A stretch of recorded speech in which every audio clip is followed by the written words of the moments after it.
aṣòfin tó ń ṣojú ìjọba ìbílẹ̀ Òbòkun àti Orí-Adé ìyún Òbòkun local government and Orí-Adé local government ní ilé ìgbìmọ̀ aṣòfin kékeré l'Àbújá ètò ń pè ní Federal House of Representatives ìyún ọ̀nàrẹ́bù Olúwọlé Òkè ó mà ti jẹ́ kó di mọ̀ wípé nígbà tí yóò bá fi di àsìkò ètò ìdìbò ọdún 2027 àwọn yóò fi yé gómìnà Nurudeen Adémọ́lá Adélékè ti ìpínlẹ̀ Ọ̀ṣun wípé ẹgbẹ́ òṣèlú APC ló ní ìpínlẹ̀ Ọ̀ṣun àti pé lọ́dún 2026 tètò ìdìbò gómìnà yóò wáyé ní ìpínlẹ̀ Ọ̀ṣun àwọn yóò gba agbára kúrò lọ́wọ́ gómìnà Nurudeen Jackson Adémọ́lá Adélékè. ẹ rántí wípé lọ́sẹ̀ tí ó kọjá ní ọ̀nàrẹ́bù Olúwọlé Òkè tó ń ṣojú agbègbè ìjọba ìbílẹ̀ Òbòkun àti Orí-Adé nílé ìgbìmọ̀ aṣòfin kékeré l'Àbújá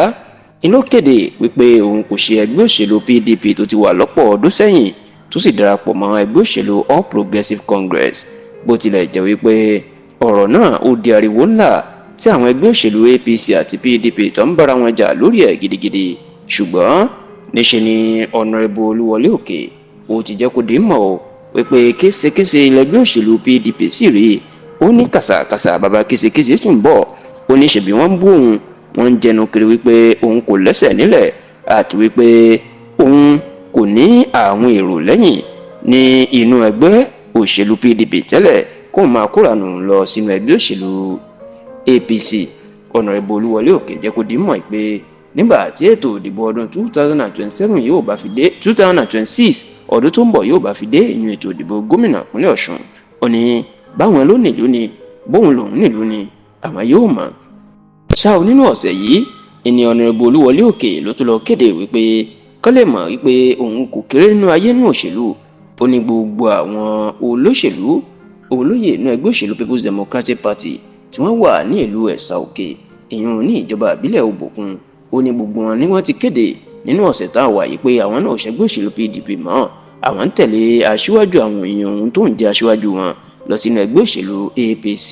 ọ̀nàrẹ́bù Olúwọlé Òkè wá jẹ́ kó di mọ̀ wípé àpẹẹrẹ láti jẹ́ káwọn ẹgbẹ́ òṣèlú PDP tí wọ́n ń fẹnu àtẹ́ kan òun ni pé ní ìṣẹ̀lẹ̀ tó ṣẹlẹ̀ láti jẹ́ kán mọ̀ pé òun lẹ́sẹ̀ ńlẹ̀ ibi tí òun bá lọ ẹni gbogbo àwọn èèyàn òun yóò lọ tó sì ní nígbà tí yóò bá fi di àsìkò ètò ìdìbò gómìnà ọdún tó ń bọ̀ ní ìpínlẹ̀ Ọ̀ṣun olódò lójú pé gbogbo ìjọba ìbílẹ̀ Òbòkun ẹgbẹ́ òṣèlú PDP ò lè ríbò kankan níbẹ̀ olódò lójú. nígbà yìí ohun táwọn òwòye òṣèlú ń sọ fún gómìnà Adémọ́lá Adélékè àti àwọn ẹgbẹ́ òṣèlú PDP rẹ̀ ni pé kán lọ tún ṣòkòtò wọn san o. wọ́n ní ó dàbí pé ọ̀nàrẹ́bù Olúwọlé Òkè ni làwọn ẹgbẹ́ òṣèlú APC náà fẹ́ lò láti fi dá nǹkan rú mọ́ lọ́wọ́ àti pé ọ̀pọ̀ àwọn olóṣèlú ẹgbẹ́ òṣèlú PDP iná sì tó ti ń bá sọ̀rọ̀ láti kúrò lẹ́yìn gómìnà Adémọ́lá Adélékè láti lọ darapọ̀ mọ́ ẹgbẹ́ òṣèlú APC.